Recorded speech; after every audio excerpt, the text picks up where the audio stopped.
Sorry, Mace. This is where it ends. What? What do you mean?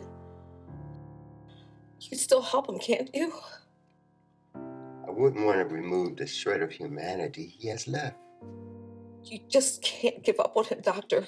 You have to save him. Mace, if I remove the rest of his brain and replace it with a machine, he will look like your husband, even talk like your husband, but he won't be your husband.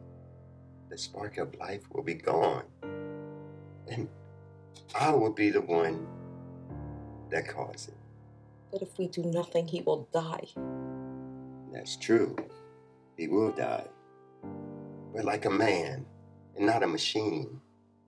Please, don't fight me on this one. Let him go. How much time does he have?